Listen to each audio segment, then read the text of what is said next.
Hello everyone, I am advocate Manish बंसी और judicial law classes में आपका स्वागत है। जो आज हम क्वेश्चन देखने वाले हैं वो आपका क्वेश्चन बैंकिंग लॉ से है। और बैंकिंग लॉ आपको मैं क्यों करा रहा हूँ, क्योंकि ये जो सीरीज़ है वो एलएलएम सेकेंड ईयर के जो स्टूडेंट हैं उनके लिए स्टार्ट की है। और एलएलएम में भी जिन्होंने corporate and commercial law subject choose किया है उनके लिए, ठीक है, क्योंकि उन्हीं के सब्जेक्ट इस पेपर में बैंकिंग लॉ का पेपर है, ठीक है। इसके साथ भी जो स्टूडेंट्स मुझसे ऑनलाइन जुड़ करके एलएलबी की या एलएलएम की क्लासेज लेना चाहते हैं स्पेशली अलग से ही, तो उनके लिए यहाँ पर अलग से 10 बच्चों का बैच मैंने बना रखा है, आप उसमें मुझसे जुड़ सकते हैं। इसके अलावा किसी भी लीगल फील्ड में आपको अगर मुझसे सहायता चाहिए तो आप मुझसे कांटेक्ट कर सकते हैं, ठीक है। तो चलिए क्वेश्चन को स्टार्ट करते हैं, जिसमें हम देखेंगे कि बैंकिंग जो कंपनी की है होती है उसमें बैंकिंग कंपनी में इसकी परिभाषा क्या दी हुई है एक्ट में, ठीक है। साथ में ही बैंकिंग विनिमय अधिनियम जो है उसका हम यहाँ पर विस्तृत वर्णन करेंगे। तो पॉइंट वाइज देख लेते हैं। तो पहला पॉइंट इसमें अपना यही है कि बैंकिंग कंपनी की परिभाषा क्या है, डेफिनेशन ऑफ बैंकिंग कंपनी। तो इसकी परिभाषा यानी भारत में बैंकिंग कंपनियों को नियंत्रित करने के लिए बैंकिंग विनिमय अधिनियम 1949 लागू किया गया। सभी बैंकिंग जितनी कंपनियां हैं या जितनी बैंक हैं उनको नियमित करने के लिए यह अधिनियम लागू किया गया, ठीक है। इस अधिनियम की धारा 5C, ठीक है, 5C, इसके अनुसार बैंकिंग कंपनी वह कंपनी होती है जो मुख्य रूप से बैंकिंग कार्य करती है। यानी सेक्शन 5C में स्क्रिप्ट से केवल इतना ही कहा गया है कि बैंकिंग कंपनी वह कंपनी होती है जो बैंकिंग का काम करे, ठीक है। तो ये नॉर्मल से इसकी डेफिनेशन है, कभी भी आपको जानने की ज़रूरत है तो इसके लिए केवल इतना ही है कि बैंकिंग कंपनी वह कंपनी होती है जो बैंकिंग का काम करे, वह बैंकिंग कंपनी है, ठीक है।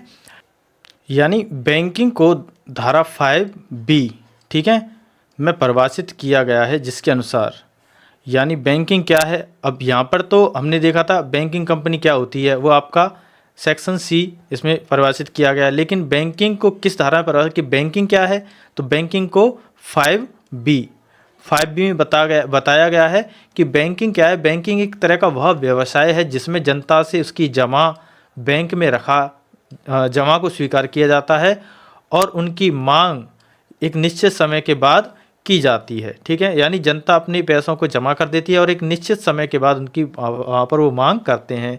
और ये जमा जनताओं की जो की जाती है, जो पैसा या मुद्रा जमा की जाती है, उसका उपयोग कोई भी बैंक जो होती है वो बैंकिंग सिस्टम के अंतर्गत ऋण या निवेश करने के लिए करती है या किया जाता है, ठीक है। तो बैंकिंग कार्य क्या होता है, किसी भी कस्टमर से पैसे लेके जमा करना और उनको एक निश्चित समय तक रखा जाता है और उस रखे हुए पैसे को ऋण और निवेश के लिए वह बैंकिंग प्रणाली के अंतर्गत उपयोग करती है। चलिए आगे बढ़ लेते हैं। उदाहरण के लिए हम इसमें एक उदाहरण समझ लेते हैं। यानी SBI बैंक है, यह एक सरकारी बैंक है, सरकारी बैंक है जो जनता से पैसा जमा करता है और उन्हें ऋण यानी उधार के तौर पे लोन भी देता है। किसको, अन्य व्यक्तियों को।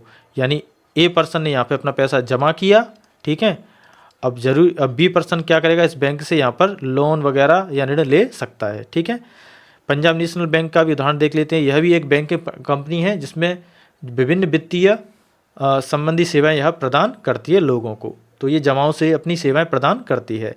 LIC भी इसी तरह से अपनी सेवा देती है, यानी बीमा देती है, ठीक है। क्योंकि इसने बहुत सारे लोगों का यहाँ पर एक तरह से बीमा कर रखा होता है और उनकी जो भी किस्तें आती हैं या जमा पैसे आते हैं उनका उपयोग ये अन्य व्यक्तियों को राहत देने के लिए करते हैं।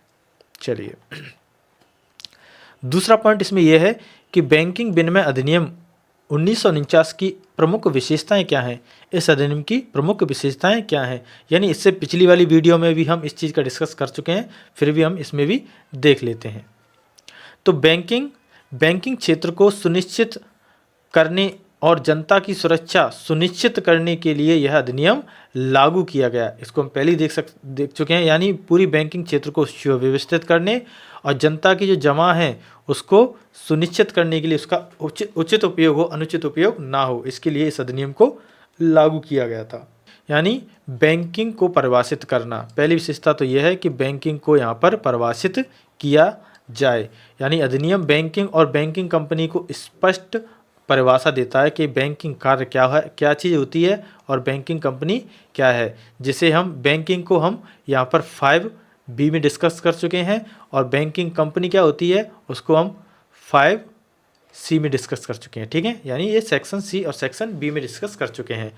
यह सुनिश्चित करता है कि केवल पंजीकृत बैंक ही जनता से जमा स्वीकार करता है, अपंजीकृत नहीं। तो यहाँ पे पहली विशेषता इसकी ये हो गई। ठीक है, इसके बाद में आरबीआई यानी भारतीय रिजर्व बैंक का नियंत्रण, इस पे भारतीय रिजर्व बैंक का सभी बैंकों पर नियंत्रण रहता है, लाइसेंस के थ्रू हो चाहे उनके संचालन संबंधी उसका नियंत्रण हो, उसके संबंध में वह एक तरह से निगरानी या मॉनिटरिंग करता है। बिना आरबीआई की अनुमति के कोई भी नया बैंक शुरू नहीं किया जा सकता है, ना ही कोई बैंक अपनी कोई नई शाखा ओपन कर सकता है। तीसरा, बैंकों की पूंजी और नकदी जमा का नियम।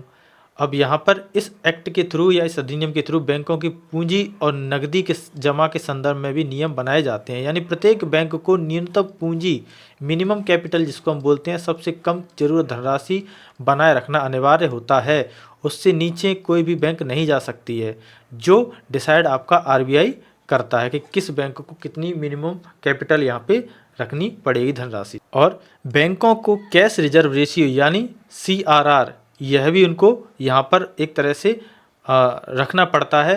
साथ में ही SLR जिसे हम वैधानिक तरलता अनुपात भी कहते हैं, इन सब का पालन करना पड़ता है। अब इनकी कितनी मात्रा होगी ये सभी यहाँ पर आरबीआई समय समय पर इनको निर्देशित करके डिसाइड करता है, जो आर्थिक संकट के समय काफ़ी महत्वपूर्ण भूमिका निभाते हैं। नंबर चौथा पॉइंट है ऋण देने की सीमाएं, कि किस बैंक को कितना ऋण देना है। ठीक है, उसकी सीमाएं भी यहाँ पर बैंक अपने निदेशकों यानी डायरेक्टरों या उसके रिश्तेदारों को सीधे ऋण नहीं दे सकते हैं। इसके संदर्भ में भी यहाँ पर काफ़ी कानून और रेगुलेशंस बनाए जाते हैं। अनियमित और जोखिम भरे निवेश से बचने के लिए सख्त नियम यहाँ पर बनाए जाते हैं इस एक्ट के थ्रू। फिफ्थ, इसकी विशेषता ये है कि जमाकर्ताओं के हित की सुरक्षा इसमें इम्पोर्टेंट हो जाता है, कि जो भी जमा करता है उनके हितों की यहाँ पर सुरक्षा की जाए। ठीक है, बैंकों में जो पैसे रखने वाले जो होते हैं उनकी सुरक्षा की जाती है, यानी जमाकर्ता। बैंकों को अपने खातों की ऑडिटिंग ठीक है करवानी होती है और आरबीआई को नियमित रिपोर्ट भी अपनी देनी होती है। जमाकर्ताओं की जो रकम की सुरक्षा के लिए विशेष प्रावधान इसमें होते हैं कि उनकी सुरक्षा किस प्रकार से की जाएगी। तो और मैं आपको बता दूं, यहाँ पर हम मुख्य विशेषताओं की चर्चा कर रहे हैं। ठीक है, किसकी? इस अधिनियम की। कौन सी? Banking act. ठीक है, बैंकों का विलय और अधिग्रहण, कि किस बैंक का विलय और अधिग्रहण किस तरह से किया जाएगा, यानी मर्जर और एक्विजिशंस, बैंकों का मिलना और खरीदना। इसके संदर्भ में यदि कोई बैंक वित्तीय संकट यानी आर्थिक परेशानी में है तो आरबीआई उसे किसी अन्य बैंक में विलय यानी मर्ज करने के निर्देश दे सकता है।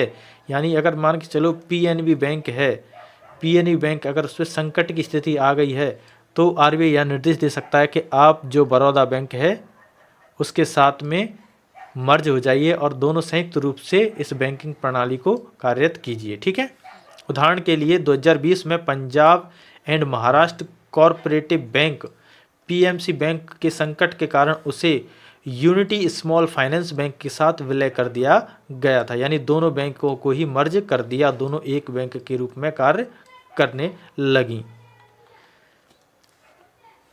7th है बैंकिंग सेवाओं के विस्तार पर नियंत्रण, यानी control over expansion of banking services, यानी बैंकों को अपने ग्राहक सेवा मानकों कस्टमर सर्विस स्टैंडर्ड को भी मेंटेन करना यहाँ पर इम्पोर्टेंट हो जाता है। ये भी इसको इस तरह से इस एक्ट के थ्रू निर्देशित किया जाता है, जिसकी पालना कौन कर रहा है कौन नहीं, इसको यहाँ पर आरबीआई देखता है।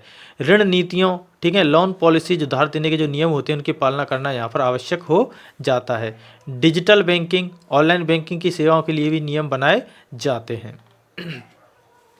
इसके बाद में 8th जो महत्वपूर्ण पॉइंट है वो ये है गैर बैंकिंग वित्तीय गतिविधियों पर प्रतिबंध, यानी restrictions of non banking activities.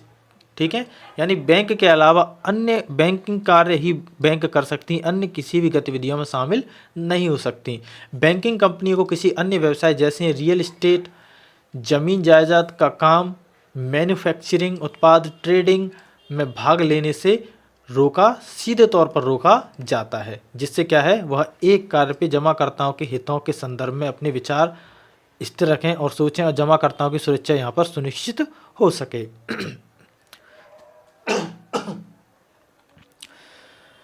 तो इस क्वेश्चन से जो मेन कंक्लूजन यही निकलता है कि बैंकिंग विनिमय अधिनियम 1949 भारत में बैंकिंग व्यवस्था को नियंत्रित सही दिशा में रखने के लिए एक महत्वपूर्ण कानूनी प्रावधान है। यह अधिनियम आरबीआई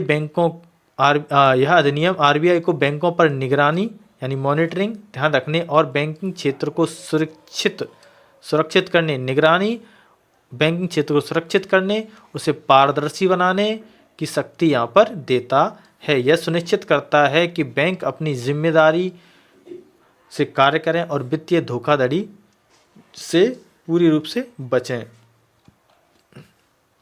इसके कारण बैंकिंग प्रणाली में विश्वास और भारतीय अर्थव्यवस्था को स्थिरता मिली है इस एक्ट के कारण।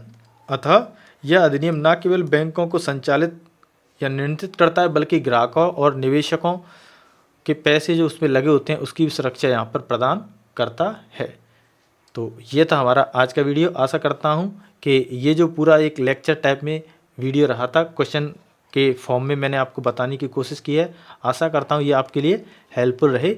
इसी प्रकार की वीडियो देखने के लिए आप चैनल को सब्सक्राइब जरूर कर दें, ठीक है, और वीडियोज़ को शेयर जरूर कर दिया करें। Thank you.